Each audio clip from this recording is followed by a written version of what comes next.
Hey, I'm Liam. Today we are comparing two Sigma 65mm lenses.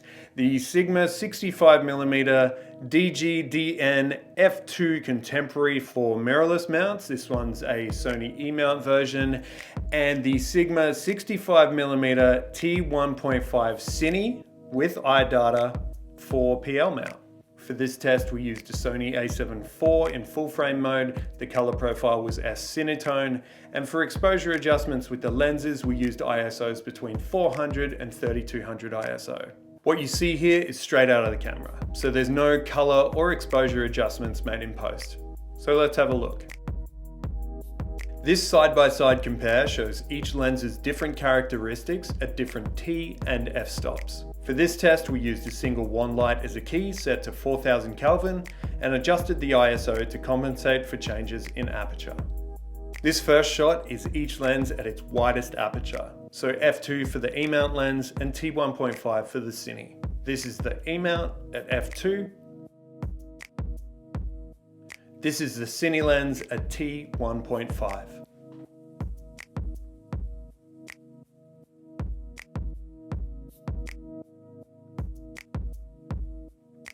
Now we're going to match values on both lenses. So f2 for the E-mount and T2 for the Cine.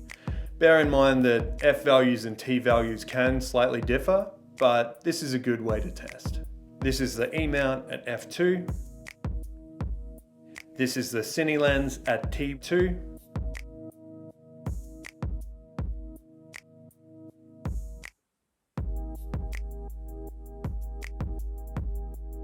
Now we're seeing f2.8 for the E-mount and T2.8 for the Cine.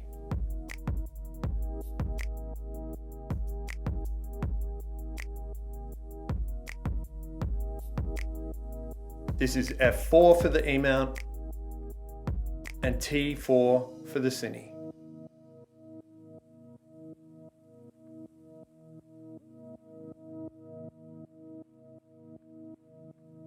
Now f5.6 for the E-mount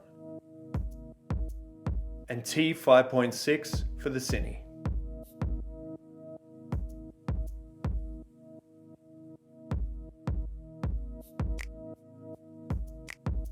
Now f8 for the E-mount and T8 for the Cine.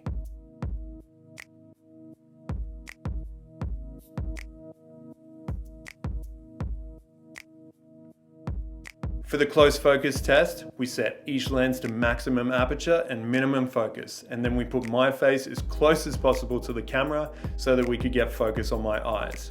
I apologize, it doesn't look good, but it does give you a sense of how these lenses perform at minimum focus. This is the E-mount lens.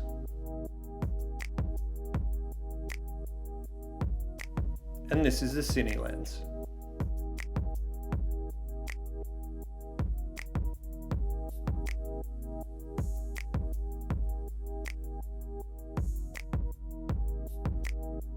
This is the Bokeh test, and it shows how each lens performs at maximum aperture when you pull from infinity to close focus.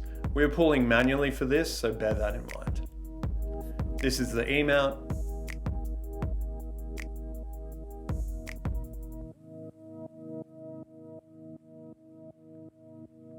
And this is the Cine lens.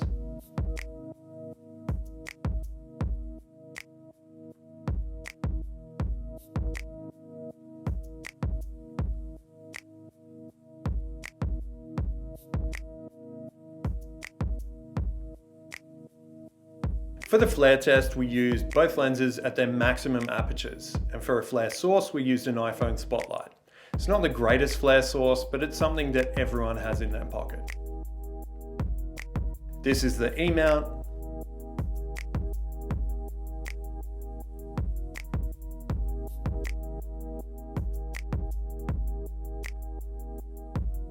This is the Cine lens.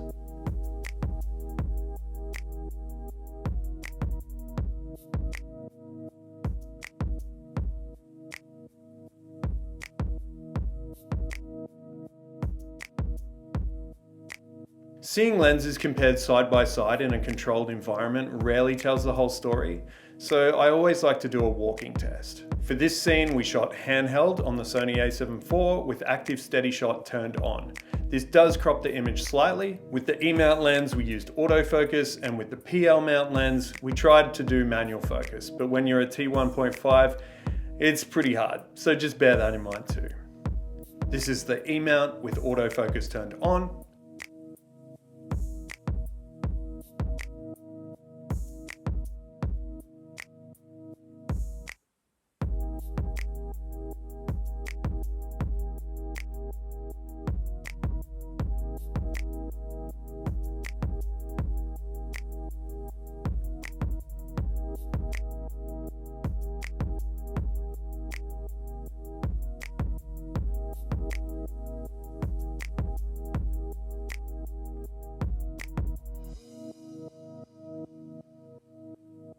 And this is the PL mount with manual focus.